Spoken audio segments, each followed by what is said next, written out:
guys, we just finished up with a great wild card weekend, and I just want to give all my condolences to the boys that lost in the war. I want to give my condolences to the Bengals, the Lions, the Falcons, and those Steelers. What a loss! But the real men are stepping up to the plate on Saturday and Sunday. We got the 49ers and the Saints. I picked the Saints on that. We got the Broncos and the Patriots. Oh, get your tissue ready, Broncos, because I think you're going down, down, down. And we're picking it up with the Ravens in the Houston. Bring your coats, Houston, because it's going to be chilly in Baltimore. And, of course, we have my boys, the Packers and the Giants. And you know it's going to be cold in the tundra. And we're going home with a win. Bring it all the way. Well, I don't know about that.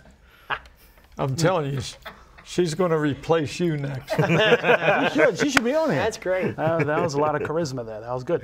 Good stuff. Well, let's run down the games again and then get ready for our picks. Let's talk about what the Saints did to the Lions in the second half of that wild card game. Trucked them. I mean, it was like two different teams. Was there a second half?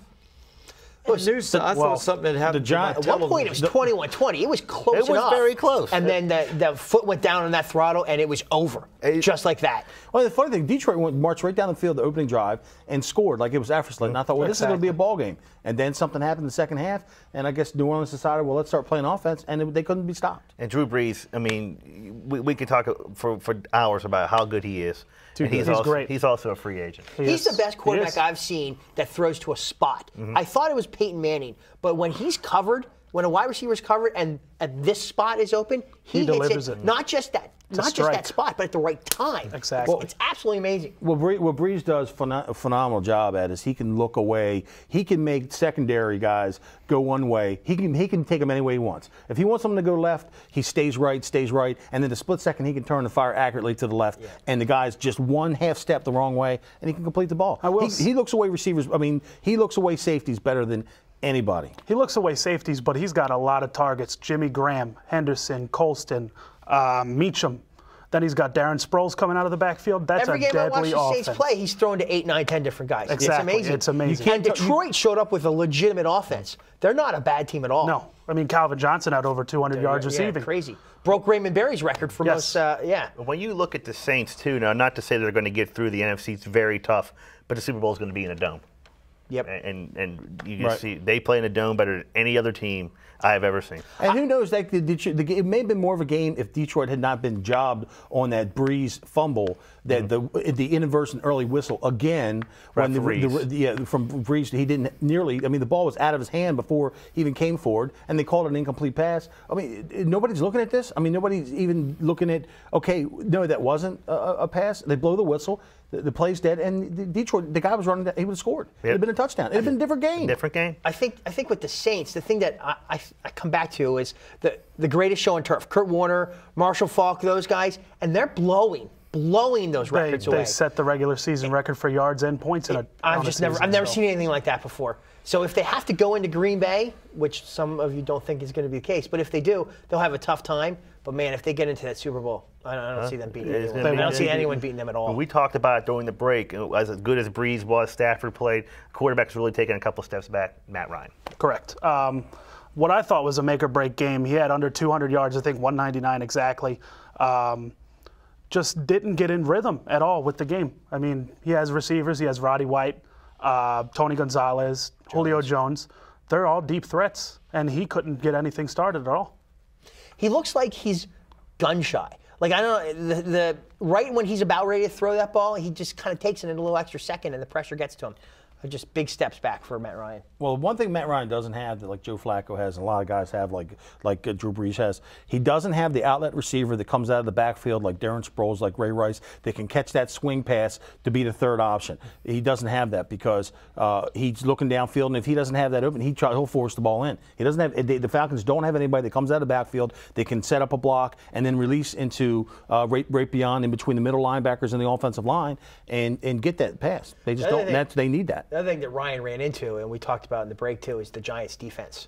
Yes. That's a buzzsaw. That's true. Yeah, you got to give some credit to the Giants. They played a great lot of defensive credit game. to that defense. Pierre-Paul is Pierre-Paul is unbelievable. They have a defensive line, harken back to the year they won the Super Bowl, that is now enabling the Giants' defensive coordinator not to have to blitz anybody. Yep. When 4 men can just dominate an offensive line like that, Green Bay's going to have problems this weekend. And you know what? The old saying is, if you have a great pass rush, you don't need a great secondary. Yep. You got guys like Canny. You got guys like Pierre-Paul, Osi Umenyiora. They all get to the quarterback. Dave Tollefson. It's the point Dave now. Tollefson. Pierre-Paul is unblockable with one guy. If you don't put 2 guys on him, he's going to get to the quarterback. You have to chip him. I mean, it's just like Suggs. They figured out the way to stop him is you need to occupy him with 2. One guy has to chip him, one guy has to block him. Well, I mean, it's easier said than done, but Pierre-Paul is the same way. I mean, you have to literally give him 2 guys, which then gives another defensive lineman an opportunity to come through. But you got a nicked up Green Bay offensive line.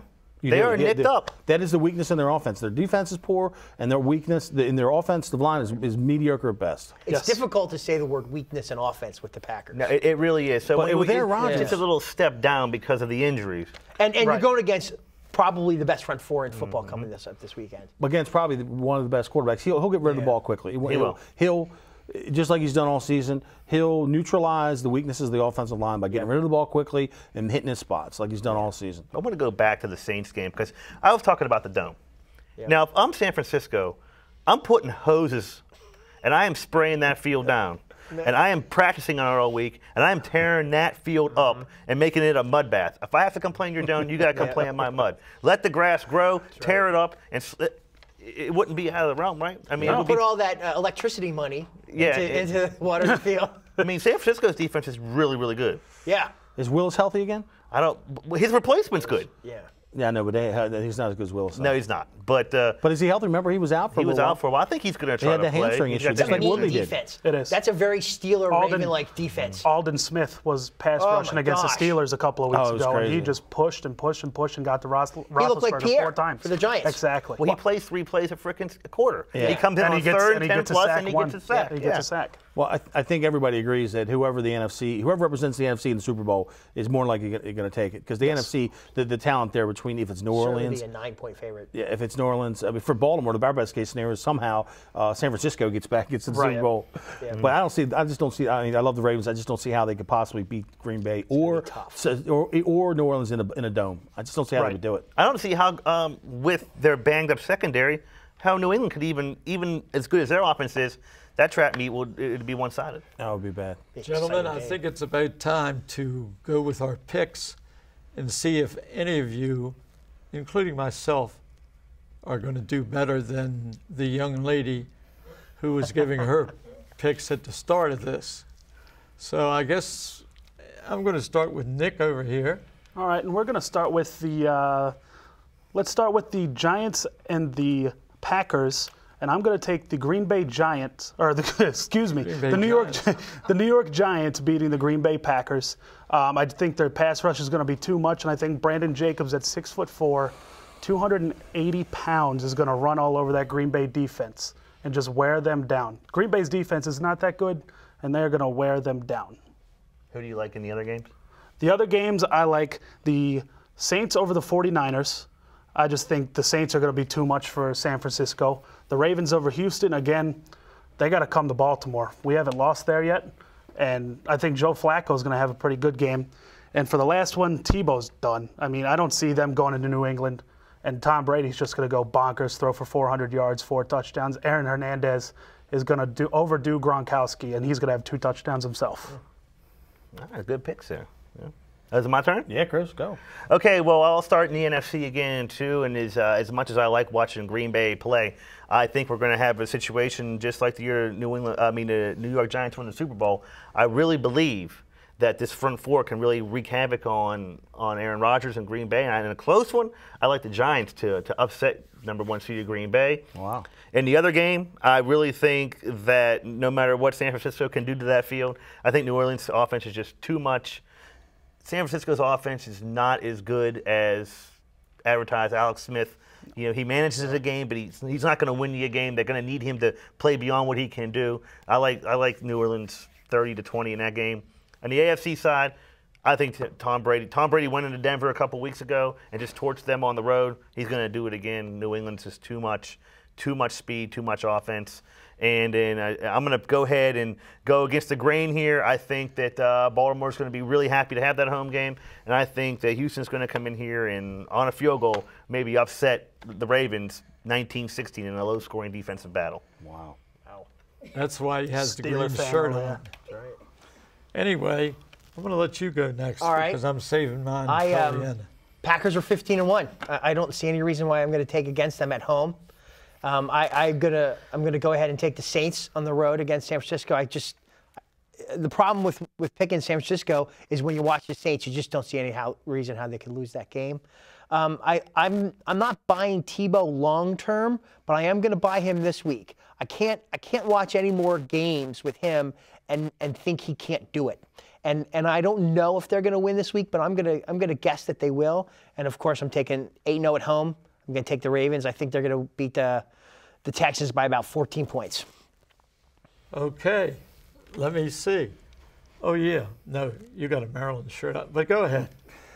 I got to go with Green Bay. Green Bay's just been too good all season. You know, I don't think there's any way.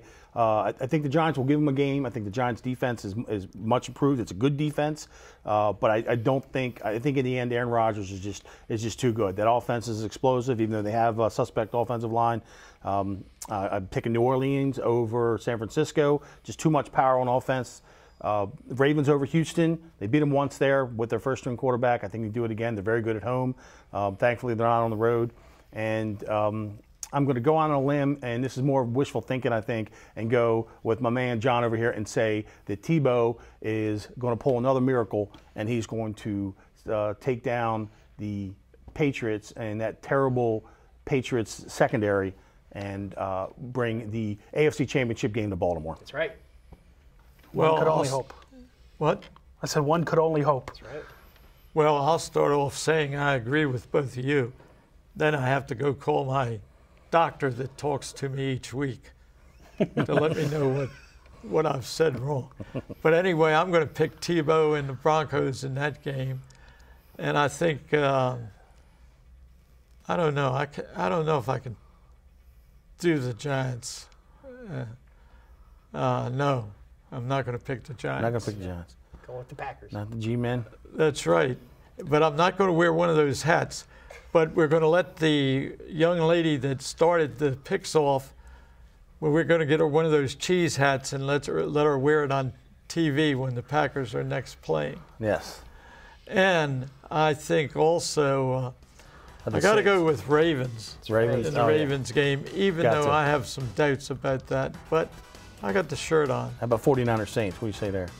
The Saints. Saints. There's no No doubt, one's picking the Niners at home. Saints will go marching into the NFC Championship game. Right. And she keeps waving her hand, and I'm going to tell her she's waving her hand just like a helicopter, and she's allowed to be going up in the air, especially after those picks and all. But anyway, we want to see some good officiating in these upcoming games because they remember it's not the officials that the fans come to see. Right. Exactly. So it's about time for them to get in and get full-time officials. Well, we didn't look at our prospects, so we'll have to. It's another show.